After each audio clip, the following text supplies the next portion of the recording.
உதயநிதியோட உத்தரவுல மேலும் மேலும் பொய் வழக்குகள் போடப்படுகின்றன. இந்த அரசுக்கெல்லாம் உதயநிதி ஸ்டாலின் தான் காரணம். எல்லாத்துக்கும் காரணம் உதயநிதி ஸ்டாலின் தான். என் மேல பொய் வழக்கு போட்டு என்ன கைது பண்றாங்கன்னு இப்போ சவுக்கு சங்கர் சொல்லியிருக்காரு. இந்த வீடியோ இப்போ சமூக வலைத்தளங்கள்ல வைரலா பரவிட்டு இருக்கு. இந்த அரசுக்கெல்லாம் உதயநிதி ஸ்டாலின் தான் காரணம்.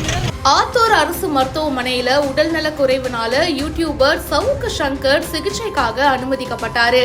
பிரபல யூடியூபர் சவுக்கு சங்கர் கைது செய்யப்பட்டு சிறையில இருக்கிற நிலையில நீலகிரி போலீசார் கோவையில இருந்து சென்னைக்கு வழக்கு ஒண்ணுக்காக ஆஜர்படுத்துறதுக்கு சேலம் மாவட்டம் ஆத்தூர் வழியா கூட்டிட்டு வந்திருக்காங்க. அப்போ அவருக்கு திடீர்னு உடல்நல குறைவு ஏற்பட்டிருக்கு. உடனடியா ஆத்தூர் அரசு மருத்துவமனையில சிகிச்சைக்காக சேர்த்திருக்காங்க. அவருக்கு வயிற்று வலி ஏற்பட்டதா கூறி மருத்துவர்கள் தீவிரமான சிகிச்சையும் கொடுத்துட்டு இருக்காங்க. ஊட்டி சைபர் கிரைம் காவல் ஆய்வாளர் புகார் கொடுத்ததன் பேர்ல சென்னையிலிருந்து 29ஆம் தேதி விசாரணைக்கு கூட்டிட்டு போயிட்டு ஊட்டி JM1 நீதிமன்றத்துல ஆஜர்படுத்தி மறுபடியும் சென்னைக்கு கூட்டிட்டு வந்திருக்காங்க. இரவு நேரம் அப்படின்றதுனால நேத்து இரவு அவினாசி கிளை சிறையில இருந்து காலை 7 மணிக்கு அங்கிருந்து சைபர் கிரைம் ஆய்வாளர் தலைமையில 17 போலீசார் கூட்டிட்டு வந்திருக்காங்க.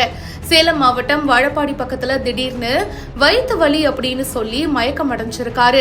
உடனடியா அவரை மதியம் 12:30 மணி அளவுல ஆத்தூர் அரசு மருத்துவமனையில சிகிச்சைக்காக சேர்த்திருக்காங்க. நோயாளிகளை ஹாஸ்பிட்டல்ல இருந்து வெளியேற்றிட்டு இவருக்கு 1 மணி நேரத்துக்கும் மேலாக பாத்தீங்கன்னா தீவிர சிகிச்சையும் கொடுத்திருக்காங்க. சிகிச்சை முடிஞ்சு வெளியே வரும்போதுதாங்க என்னுடைய இந்த கைதுக்கு உதயநிதி ஸ்டாலின் தான் காரணம், அவரு பொய் வழக்கு போட்டு என்னை கைது பண்ணி இப்போ சிறையில அடைச்சிருக்காருன்னு ஆவேசமா சவுக்கு சங்கர் பேசியிருக்காரு. இந்த வீடியோ இப்போ சமூக வலைத்தளங்கள்ல வைரலா பரவிட்டு இருக்கு. இதை பத்தி உங்களுடைய கருத்துக்களை ஷேர் பண்ணுங்க. இப்பவே ஃபாலோ பண்ணுங்க.